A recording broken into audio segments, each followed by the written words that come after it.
Welcome to MUFON Midwest, where we discuss some of the most interesting UFO, UAP sightings in the heartland. MUFON field investigators and eyewitnesses share their amazing experiences with the public on this podcast. And now, here's your host for MUFON Midwest, Margie K.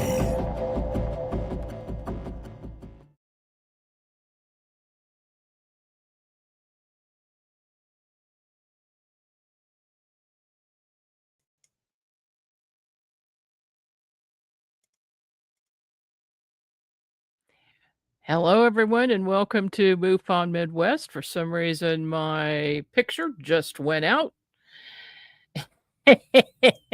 Let me see what happens when I click on Fred.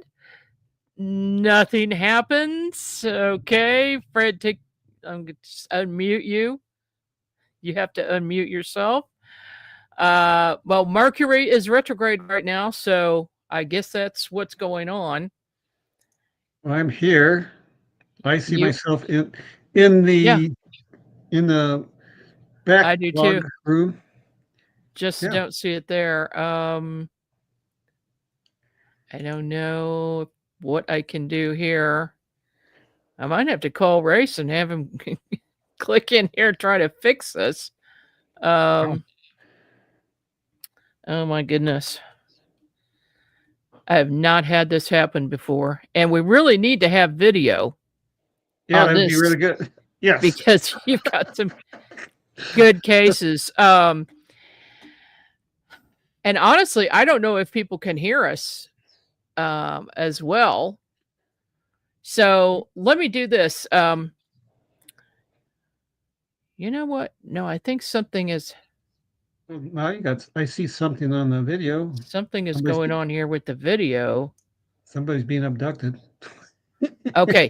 It has almost finished the video, and I think we're going to pop up as soon as that is gone. That sounds good. Something got screwy there. That's an asset I did not put up. Wow. So. Well, there we are. There we are. Okay. Sorry, folks. Right off the gate, of course, this is Mercury retrograde right now. Anyway, welcome to MUFON Midwest. And this is our first podcast. And we're going to be here every Tuesday night at 7 p.m. Central Time. And having, various guests talk about their sightings and also investigators talking about their investigations that they have worked on. And our first guest is Fred Zewe. Did I pronounce that right, Fred? That is correct. All right. I got it right for once. Fred is the Nebraska MUFON Assistant State Director since 2020. He started attending MUFON meetings in the 90s and became a field investigator in 2010.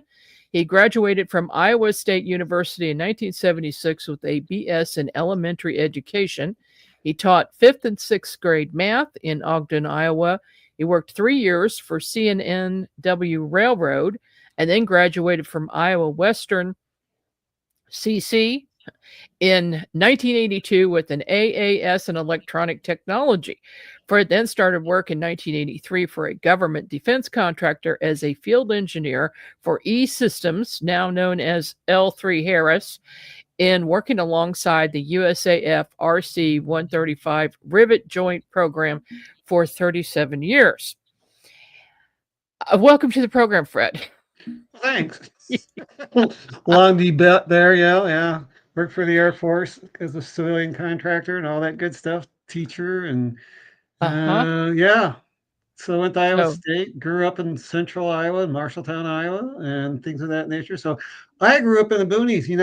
I didn't know anything about UFOs, didn't know anything per se about metaphysics and all the other good stuff. And I mean, I was just your typical little bumpkin in the cornfield, so to speak. Only to come up, to start having experiences when I was like 20. Well, my first experience was back in 1975. I had missing time and a screen memory of an abduction. And way back then in Yeah. college. Yeah. Well, what happened with that? Well, I went to this street dance up in little Rhinebeck, Iowa, with my fraternity buddy, my roommate. Went to this street dance, and we were driving home. It's an hour and a half drive home from Rhinebeck to Ames, Iowa. I was driving along. It's probably about midnight, 12:30 at night, dark. And I got this feeling of being lost. I mean, absolutely. You know, I didn't know what was going on. I know these back roads, like backside of my hand, and I'm lost. I says, then I find out I'm driving north, and I need to go southwest, totally in the wrong direction. You know, so I took a left-hand turn, went down this gravel road, and as I was driving, this energy came over me, and all of a sudden I see this T intersection. Of course, I'm driving down this gravel road about 55 miles an hour, like a maniac, and all of a sudden I see this T intersection. I'm going, oh my God, we're going to crash and burn. We're going to go right through into the ditch, into the sign. So I slammed on the brake, did a perfect 90-degree turn in the road, stopped, and these two trees had fallen across the road. They were two huge trees. They're like cottonwood trees. Two, not one tree, two trees parallel each other. And I'm parallel with the trees and perpendicular to the road. And I look at Tom and say, Tom, did you see that T intersection sign? I go, no, I'm glad you did. So he didn't see what I saw and made me stop. And then we backed the car back and forth. I was so close to the trees, I couldn't even open my door. That's how close I was to the trees. Couldn't open the door. And then I back and forth, and finally got going, drove home. Tom and I never said another word. And I walked up to the fraternity house, and I heard the birds chirping when we were walking in. I remember that birds chirp around 4:30, 5 o'clock. And then we left an hour and a half drive, and we left at 12:30. Oh. Yeah. Well, it ended Just up in time. the trees was the craft. I see. So Screen there's the memory. screen memory. I got Mhm. the visual of had the goofy feelings of being lost. Then I had the energy coming over me. I see the projection of the T intersection sign, which stopped me. It was all programmed. And the trees, Yeah. not one tree, two trees had fallen across the road. Uh-huh. So Wow. all along, I thought it was just divine intervention. Oh no, it's an alien abduction. Yeah. Go Oh figure. my gosh. I'm glad you can laugh about it. Oh, I know. I mean, it's been a long time, going through all this stuff, and then in 1978, working on the railroad, Chicago Northwestern, that CNNW, Chicago Northwestern, and there was a lull in the time, and all of a sudden, I felt this energy come over the top of me. Excuse me. This energy comes over. This time, I'm sky high. I go kind of tell myself, I haven't done drugs like this before. I am like Mhm. just out. I'm in a euphoric state. I get this feeling to look up. I looked up. There's this craft embedded into a big, fluffy cumulus cloud. This craft, like 40, 50 foot, regular silver saucer. I'm like looking at it. I'm looking around. It's like nobody else is seeing it. I'm looking at it. And then all of a sudden the energy kind of and then I get this another download of a thought that came to me. It says, we just want to let you know that we are here. Oh. Okay. Oh, So hello. just a little hello, and then Mhm. the energy's kind of dissipated, looked around, looked back up, saucer's gone. So I was put in an Wow. altered state so I could see the craft. Yeah. Yeah. Yeah. So again, I'm Wow. being manipulated by the ETs to see this stuff. Nobody else saw it. Of course, and that's in the beginning of my two cases. It's the same sort of scenario. These two women, one was early 70s, one was late 70s. They saw these triangular craft no more than 50 feet away, levitating, coming in. One came in floating in, another one was just stationary, and she comes driving up to it. Triangular craft, no more than 50 feet away. How's that happen? And they're in their early and late 70s. These are my first two cases that I'm going to talk about tonight. Okay. How does that happen? And they have nothing to do with UFOs. They don't know anything about UFOs. So their entire life, they had nothing to do with UFOs, and then all of a sudden this happens. Now, that is unusual. And one's really Christian, the other one Presbyterian. The one gal was in the Air Force. She worked 20 years with the medical department, the medical field. And the other gal, she was a secretary. She worked for the Air Force for a bit, and then worked land management later on in her life. And then she worked for the colonel in the Atlas satellites. Her husband was within the Missile Man 3, kind of like Silo. There's another case, my third case. So my first two cases are going to be about the triangular crafts that these two women saw. The third case is there's two Air Force, I should say, nuclear security guards out in western Wyoming or western Nebraska, but eventually ended up being in Colorado. This case, and they had a non-nuclear explosion in one of the ICBM Minuteman Missile 3 silos, and a craft came over after about 3 days. And then the last case I'm going to get involved with is one of my very first cases. A couple were driving home from a tractor pull, and they went up to Benton, up from Carroll, Nebraska, up to Benton, and then Belton, I think, and then headed west on Highway 20. About 2-3 miles out, they see this blue light, there, and it came over and matched and paced. They came to the light, and then the lights reversed and matched and paced. This white light morphed into a cigar shape. A deer appeared underneath it and jumped out in front of the car and ran across in front of the car while they're doing 60 miles an hour. How's that happen, Margie?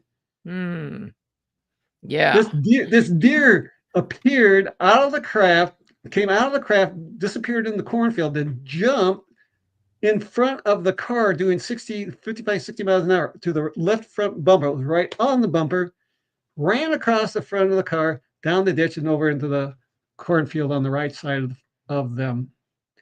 And then they have, guess what? Missing time. Yeah, absolutely. Well, I'll tell you what, why don't we go ahead and show your presentation? Alrighty. Because we have plenty of time. Okay, this is case 128977, submitted on February 17th, 23, date. Now these two cases of the triangular, they were like 6 months, 7 months between each other. One's in Bellevue, Nebraska, just down the road from me, about 2-3 miles.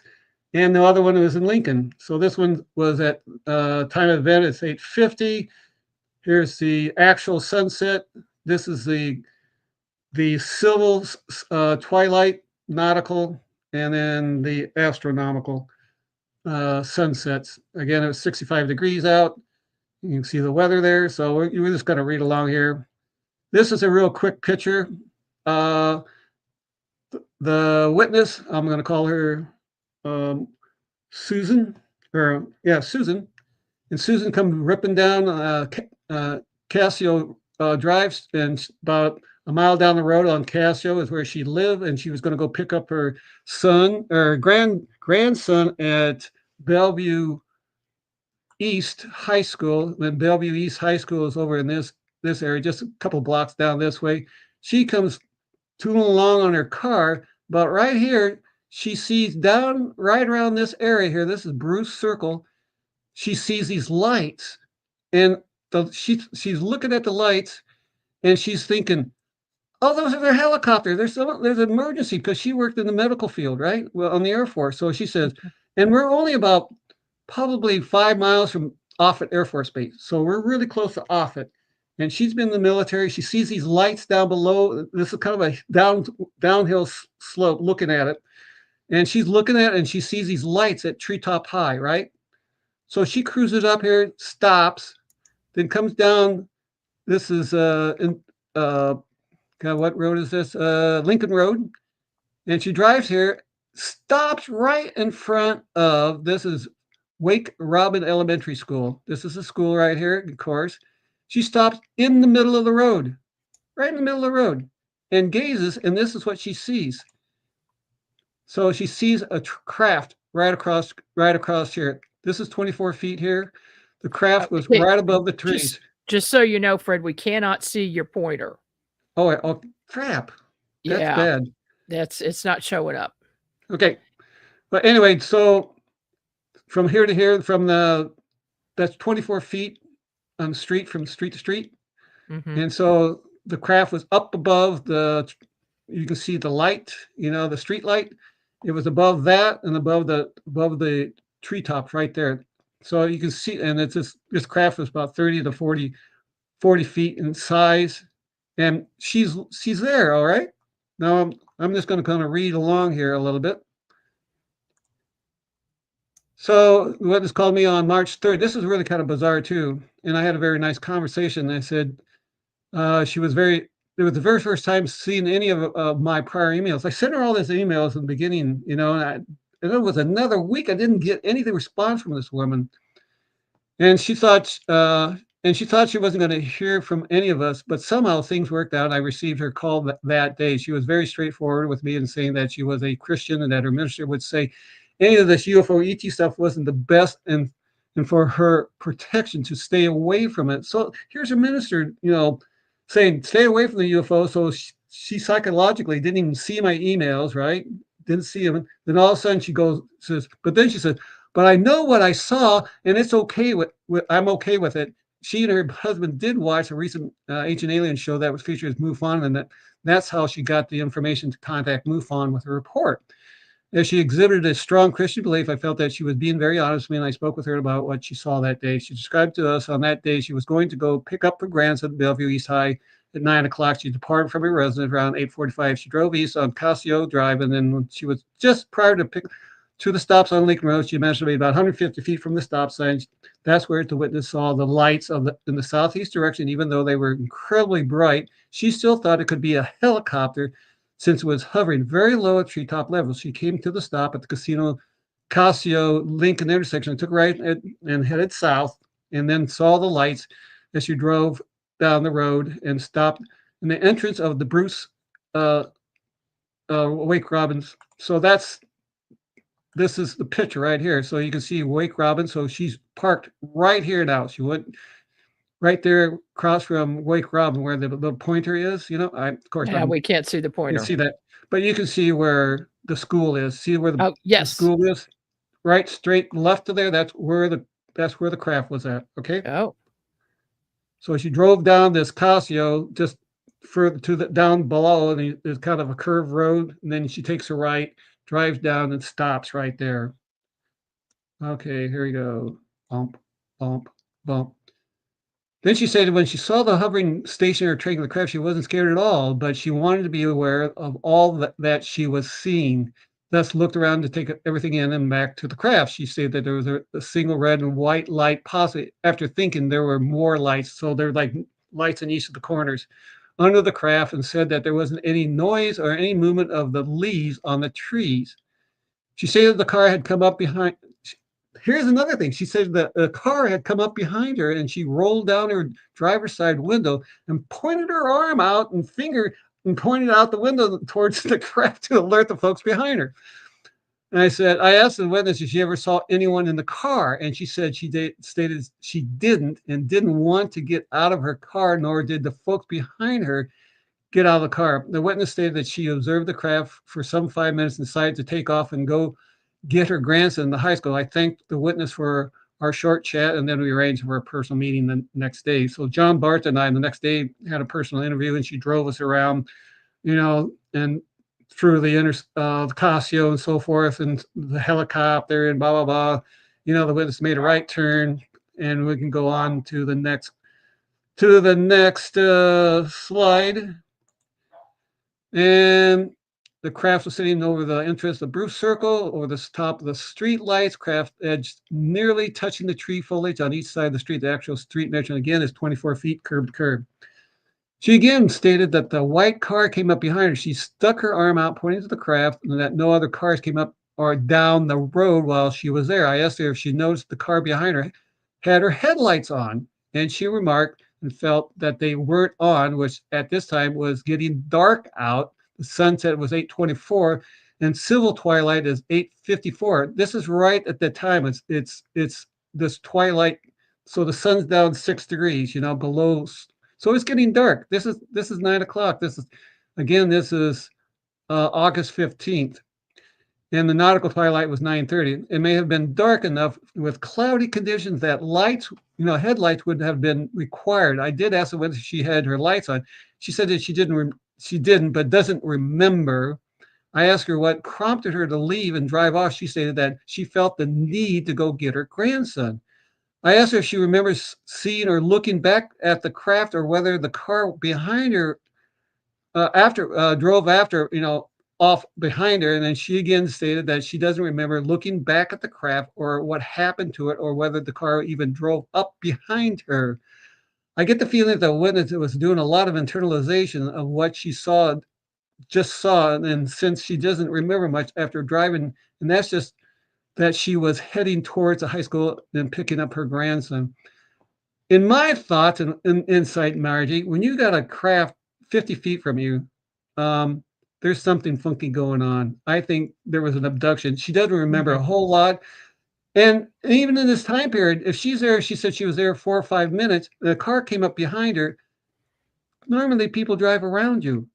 Yeah, they do. And she doesn't remember seeing the people behind her. She just said this car. I asked her, did you see any people in the car? She goes, no, but I don't remember seeing anybody in the car.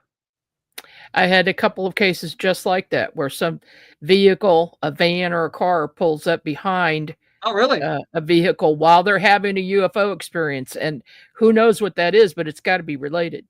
It's a screen memory, I do believe. I said after picking up the grandson, she drives back to where she saw the craft and becomes aware that the craft and the other car are no longer there. She just told me that the next day she goes over and knocks on the door of all the folks in the Bruce circle if they saw anything at night, which they didn't. She even later calls and talks to the administration of Wake Robin School if anyone or any of the students saw anything. Again, nobody observed anything. And then again, whether those at Offutt would be aware of this craft activity and potential radar tracking of the craft. So she's logically trying to figure all this stuff out, right?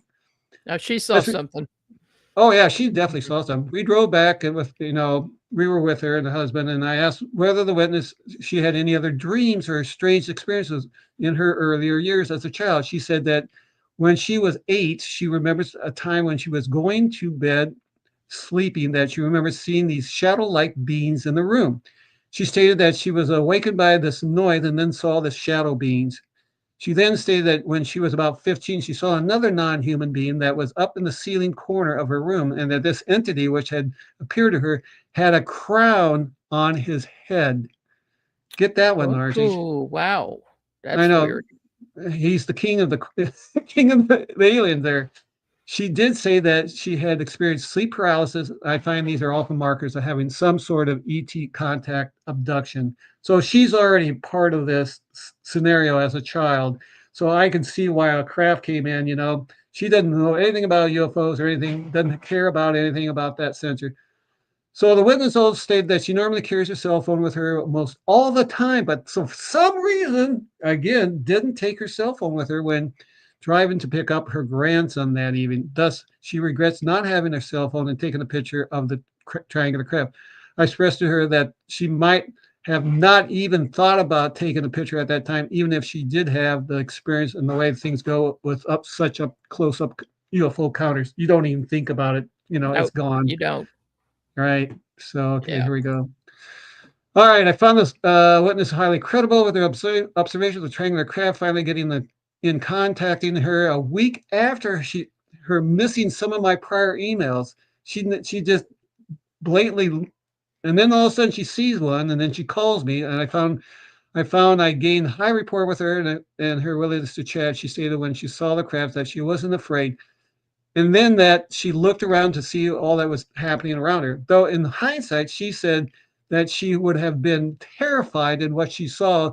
Again, now she's logically thinking back and said now she's going to be would have been terrified of what she saw, which may point to the issues of manipulation of ET and controlling her emotions and the event.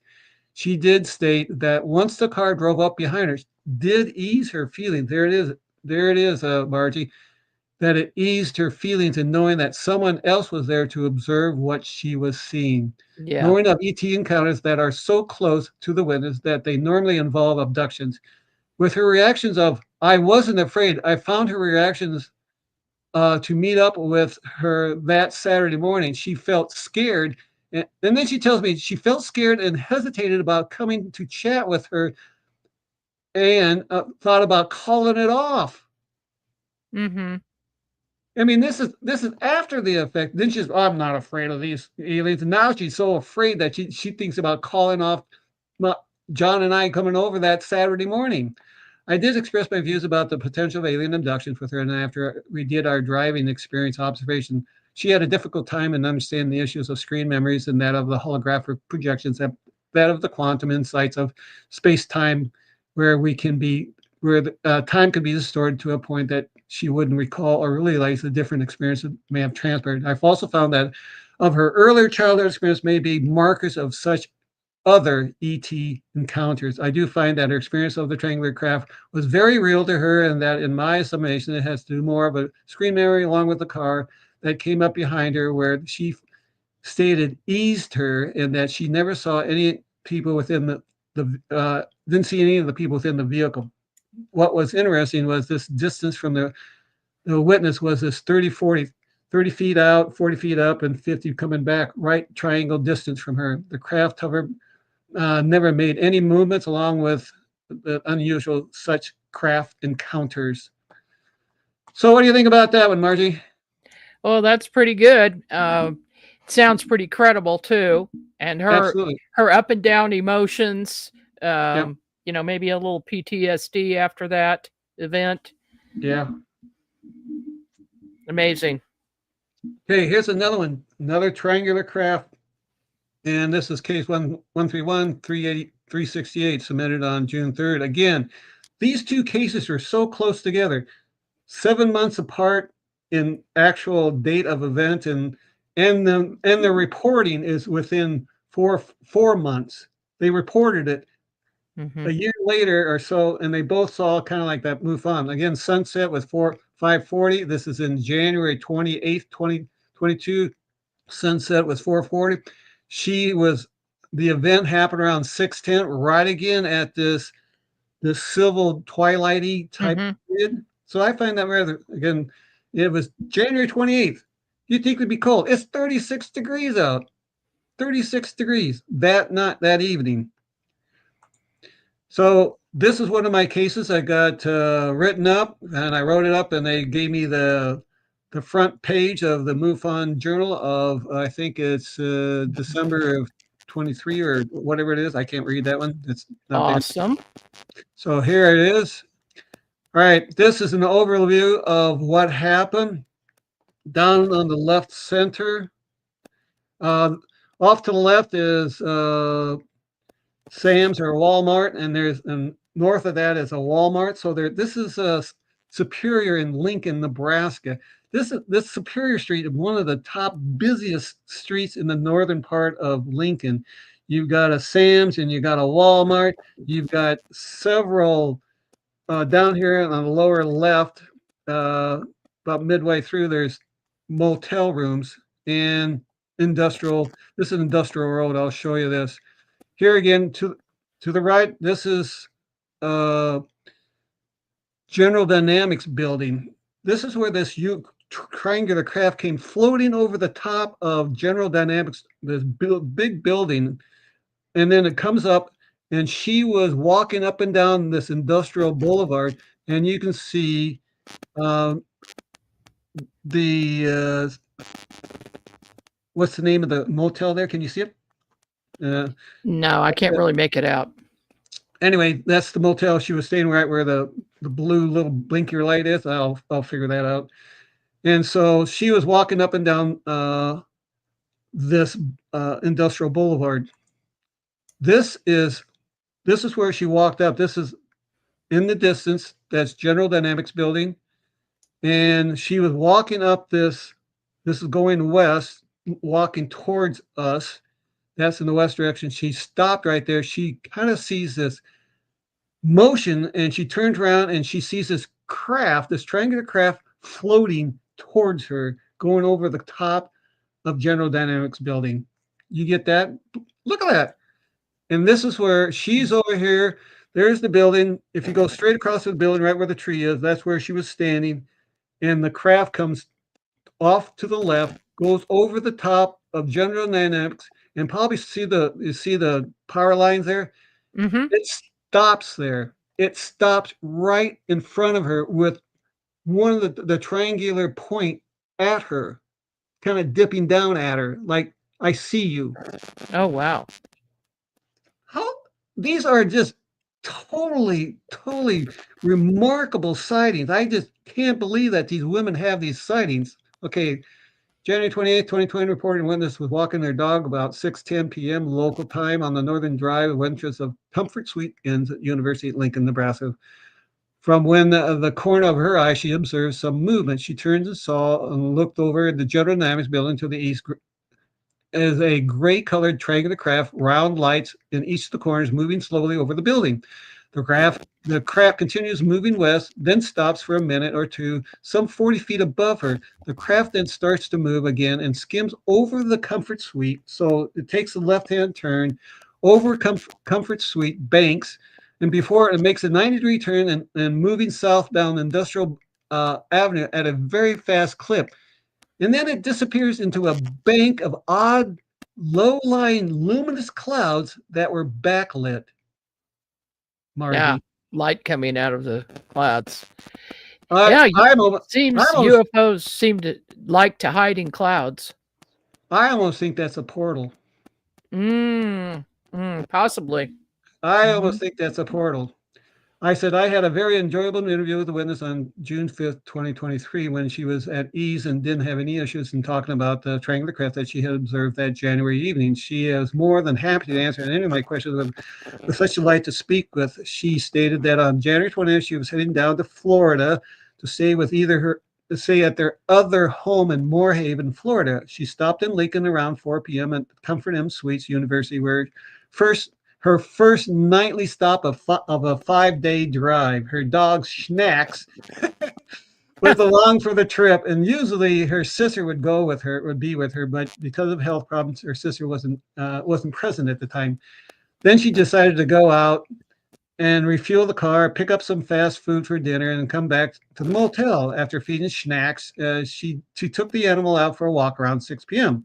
Stating it wasn't terribly cold that night and was still fairly bright out, she said. I continued to walk onto the Industrial Boulevard and proceeded along behind the motel, whereupon she then turned and headed west on the entrance road back in the front of the motel. At this point, the movement caught her eye, again observing a huge triangular craft of some type moving very slowly and pointed over the General Dynamics Armament Tech building due east of where she was standing. Okay.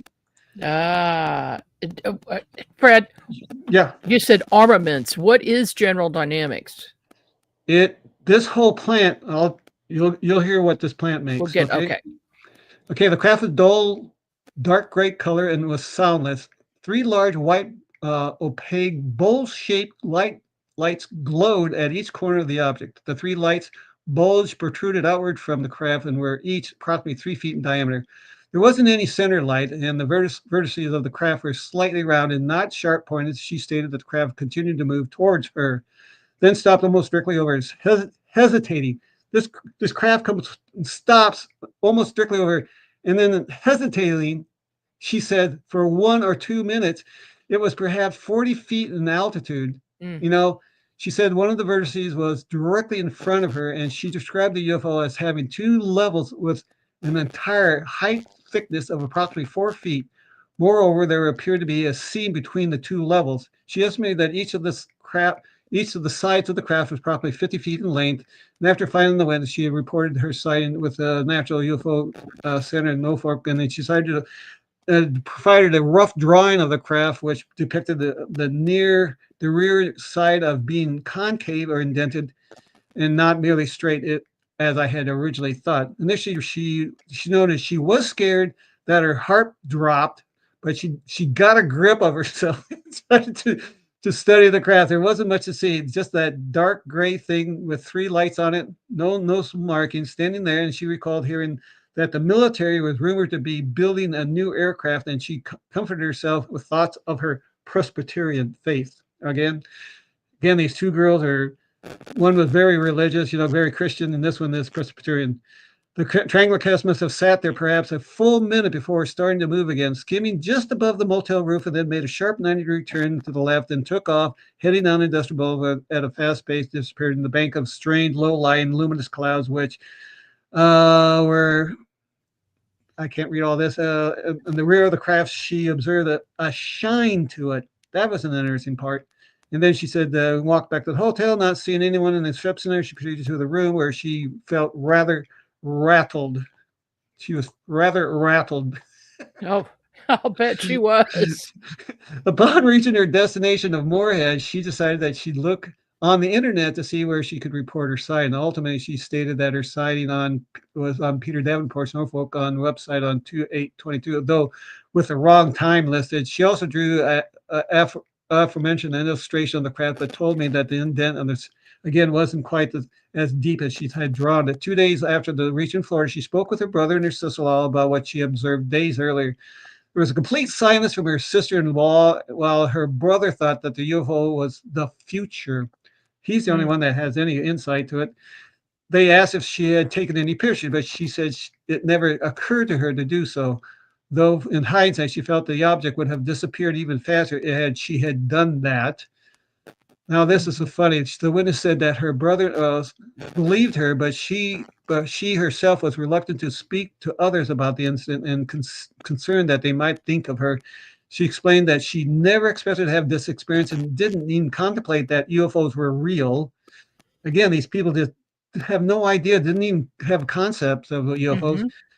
And then they have these remarkable sightings. I don't understand that. Usually she told her husband about the sighting, although she speculated that she might have seen one of those hovercrafts that uses air for a lift. However, she thought there wasn't any noise or backwash associated with the sighting. It could have been a hovercraft. So these people just come out of the blue trying to logically explain it away, They do. They look for everything. Yeah, I know. On her return trip back to Cheyenne, several weeks later, she stopped at the same motel and walked over. And again, this is 2 weeks later. She drives back, the same five-day trip back to Cheyenne, and she walked over and talked to one of the security guards at the General Dynamics building. She told him that she had seen a strange aircraft going over their facility on January 28th. He said the city and the National Guard often had aircraft in the air. She asked if General Dynamics had cameras, hoping that he would be interested enough to check the date, but he only got hostile, and so she assumed that he was wondering. So he was wondering what she was up to, and decided it was best that she leave at that time. She informed me that she had watched many of the programs, and now that was interested in the UFOs, and she talked about how the show of Captain Fravor and how the UAP Tic Tac issues were getting a lot of attention these days. And my research found that the 4-minute video URL about General Dynamics Ordnance and Tactical System OTS building was a part of General Dynamics OTS Precision System Group. Its Lincoln operation develops and manufactures aircraft, missile, and space structures such as rocket motor cases, pressure vessels, and other material. This operation encompasses about 300,000 square feet of manufacturing and laboratory facilities in Lincoln, Nebraska. I never knew about this thing at all. It's like, holy crap. So you're making the actual outside part of the rockets and stuff like that, and then the fuel cells and all that other stuff that go along with the rockets. So, and this is a little video, and again, I said, also interesting that the witness's father had a degree in mechanical engineering. She stated that he built aircraft, eventually becoming a superintendent. The witness's husband joined the Air Force in '66 and stationed at Malmstrom, Vandenberg, and Warren Air Force Base, working Minuteman missiles. Get this. And then witness stated this about her and her husband at work. So her husband working on these missiles, working at General Dynamics, where you're making the missiles. You see the connection? Oh, yeah. See, the General Dynamics video was an eye. Again, her husband says the General Dynamics video was an eye opener. The guard made it sound like they were just made minor ammunition or so. I worked for the Space Test Group at Vandenberg from 78 to 80, and at the time, my husband was stationed there. He was a missile mechanic that worked in refurbishment of the sites after missile tests. I worked for Now, she said, I worked for Colonel Carlson at the Astro Group, where we're under Colonel Watkins. My group was putting up the 24 GPS satellites using old Atlas missiles. At the time, they were putting up satellite 12. I got to work in the command center. It's such fun. I was an admin secretary, hated to leave, but we were returning to Cheyenne. I initially started with the Air Force here, working with capsule crews, the Bureau of Land Management with a better job stated about 1980 and worked until 28 with a 2-year break between 2004 and 2006. I had retired, but asked to return as a re-employed annuitant worked for Secretary of State Directors of Wyoming, worked for 5 different ones, and also have degrees in the University of Wyoming in history and psychology. So she's a smart girl. Mm-hmm. She's a smart girl. I found this case to be high of interest, especially since it was an extremely close, in-your-face type of sighting with a triangular craft with 3 rather large external outward bowl-type circular white lights. The craft was first seen moving over the General Dynamics building, and it continued its westerly direction until it was almost directly over the witness. The front end of the craft was pointing towards her, thus moving as if it were a wing craft. I would think that the craft was consciously aware of the witness below, since it stopped for some 1 to 2 minutes near the witness, right in front of the witness. In fact, I found it highly strange that the witness described that it hesitated.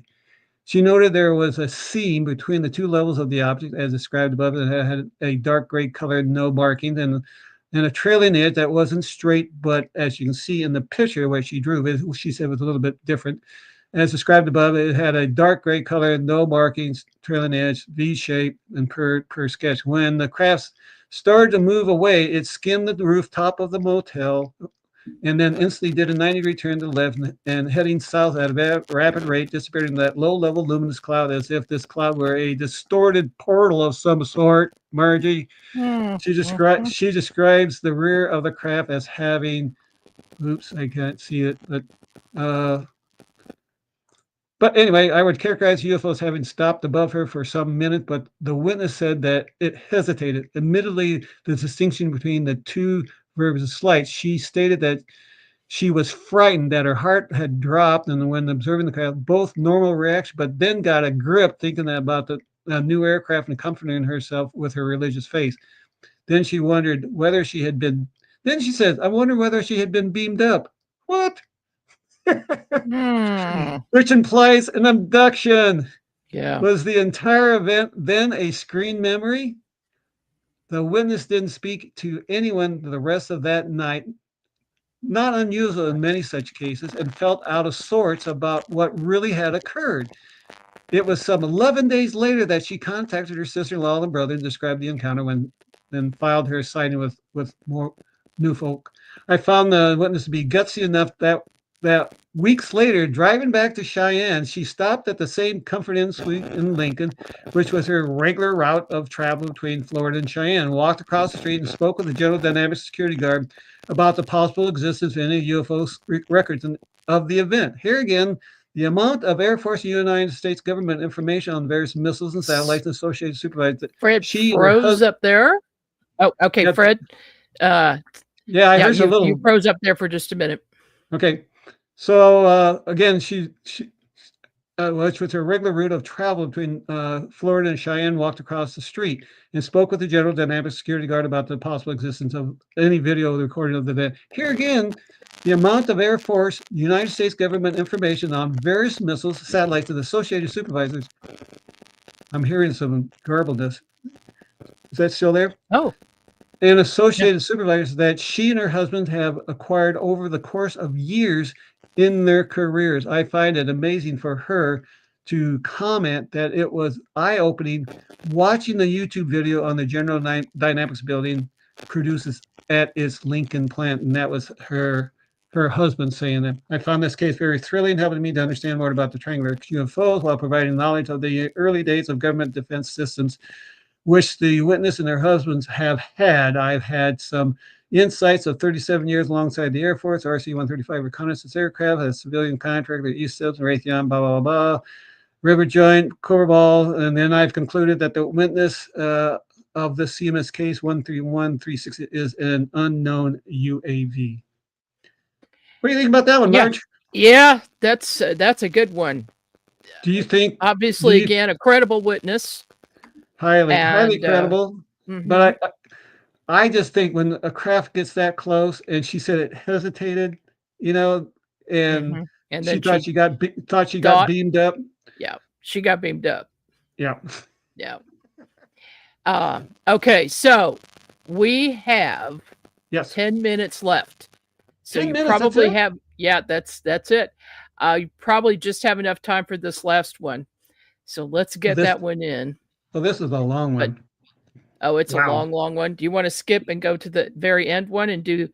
I know this one that you're talking about. This is a good one.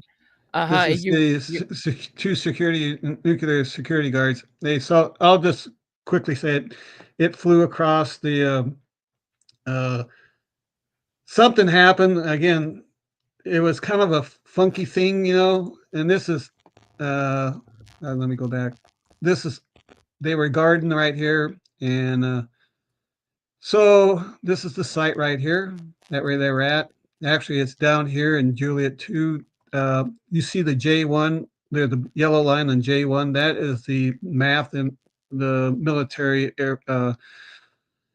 place where they live, and then the actual sighting is J7, just to the left of J01.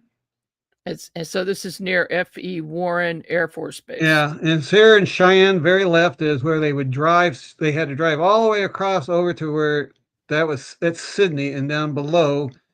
In the next frame, you will see from Sydney, they drove down here to Peace, and then over to the little point to the left. That's where the sighting was, and that's where they had a non-nuclear explosion. And this is the MAF. This is where these guys live. All the techs, and then there's underground bunkers down below where all the other guys work too, but the security guards kind of stay on top, and the other people stay down below. But this is a fascinating story.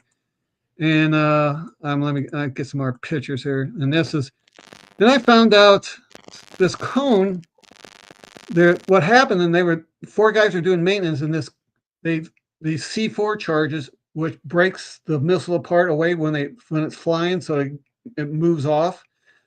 One exploded, and this missile cone head with a nuclear warhead comes up and hits the top of the freaking cement bunker on top, and then it falls down into the bottom of the shaft of the silo. Well, this is happening back in 1963. They had another one, and they had a FOIA account, and they found out this is back in 1963, and it's been 53 years before they even knew that this one happened.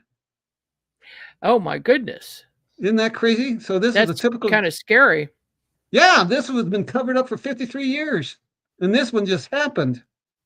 I think it was let's see, what was it? What year was I think it was oops. Come on, where is it? Oh, July 2014. 2014. So that's when that one happened.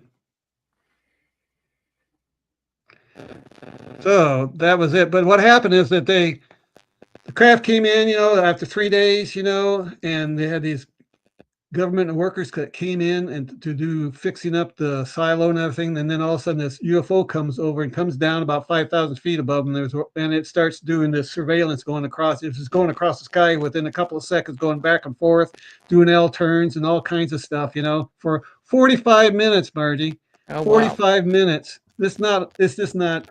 And then what So this gal sees these guys looking out of their truck, and this gal at Warren Air Force Base says, "What are you guys doing out of your truck?" He says, "We're watching UFO." It says, I have to report this to your higher chain of command." He says, "Yeah, I know, but this is what we're seeing. We're seeing this UFO."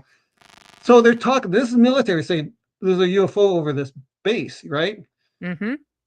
The next day, they go to bed. They work from 6 in the evening to 6 in the morning, 12, and then they get up. He gets up and has breakfast, and then he's told to come to Warren Air Force, but go back to Cheyenne because the commander wants to talk to him.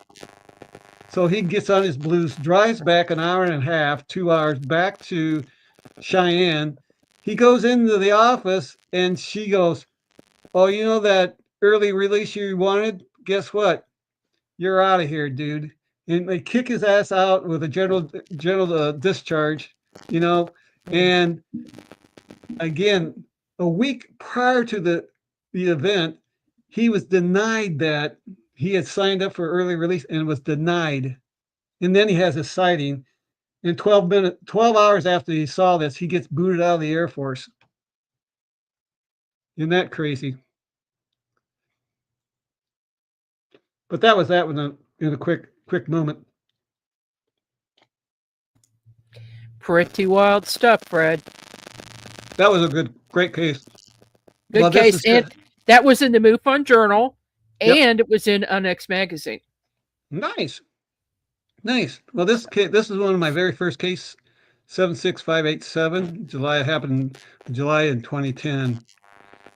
And it's a couple. So there was a blue reflector colored light that was observed by the witness. Married couple ahead of them on the left side of the road over the initial rows of corn, only for the light to meet up with them. The reverse direction now is matching and pacing them for a few minutes. The light eventually morphed into a cigar-shaped craft. A fawn deer then appeared in front of the craft. And only to be lowered down and then and disappeared into the corn. It then reappeared alongside the front left side of the vehicle's bumper. It then ran across the front of the vehicle, eventually into the ditch, and then the adjacent cornfield on the right side of the road. Their attention was now back at the craft, which still was on the left side, and then it morphed back into the blue reflector light, then jumped back behind 6 car lanes, and then straight up and disappeared from view. Can you imagine that? I can't imagine it.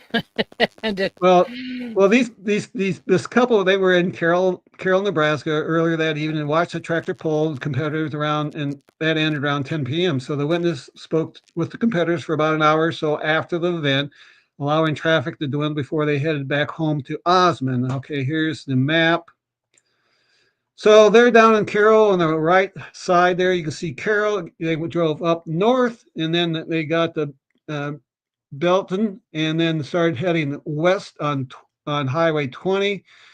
And each of these lines is a mile, so about a finger away is where it happened. And they're going all the way over to Osmond where the red beacon is. So that's only a 40-minute, 40-minute drive, about 32 miles. So they can easily do it within 40 minutes. So you said the reflector off the left side of the road, 80, 100 feet ahead of them, positioned over the first 2 roads, cornfield, and traveling westbound at 55, 60 miles per hour on Highway 23 miles west of Belton, Nebraska. When it was then traveling closer to the blue light, came in view and met up with the forward moving light, only then for it to match and pace them for another 2 or 3 minutes, directly perpendicular to the left side of the vehicle. So the light morphed into a blue-colored cigar-shaped craft, 15 feet in length, 4 feet in height, with a white blinky light on the end of the left end. The craft was very brilliantly bright, though could see the craft, which was solid, and couldn't see through it, commented by the witness. The witness observed that a fawn with its legs folded up underneath his body, being lowered down in front of the over the top of the tassel, some 3 or 4 rows in, and probably 10 feet in front of the craft. White believed this deer came from another craft, though she didn't see it, which might be true. The deer appeared the deer disappeared from their view into the corn rows, only then instantly reappearing in front of their vehicle's left side bumper. The deer was nearly touching the front bumper of the vehicle, observing only from the mid upper body and head of the deer. It ran across the front of the vehicles, eventually running off on the right side of the adjacent cornfield. The witness then looking back at their left, observed the craft for a couple of minutes, morphed back into the small blue light reflector light craft, then jumped back behind them 5-6 square lengths and again disappeared straight out of view. I said I found the witness highly credible, reporting their experiences that early morning of January 6th, talking to the married couple that had other UFO sightings. Husband witnessed the Phoenix Light phenomena, where he observed directly overhead, some 200 feet above them, observing these 6 or 7 lights for the next 45 minutes there in Chandler, Arizona, and then his wife having had UFO sightings with her mother, and then of 9 there in Sioux City. Let me get the next. Well, Fred, we're out of time. Yep. But here's the drawing of. But here's the picture. This is where they were driving and went across the field there, and then. Okay. And then what happened is that they found that there's missing time. They got home around 2:00, and they left around midnight, and it only takes 30 minutes to go home. So you got 2 hours of missing time. The deer is again a screen memory. And the deer is probably aliens, and there it is. Wow. How crazy is that one? That's crazy. You brought me some crazy ones this evening, Fred. I really appreciate it. Those are my best ones. Yeah, those are good. Well, thanks for all you do with MUFON. Sure. Of course, MUFON is all volunteer positions, but once you get have in, more fun with these. These are the pieces that keeps you going, man. Oh, it will. Yes, it does keep you going. All right. Thank you. All right. Thank you so much, Fred. Well, folks, okay, we got through this very first show for MUFON Midwest, and I hope we'll see you here again next Tuesday night at 7 p.m.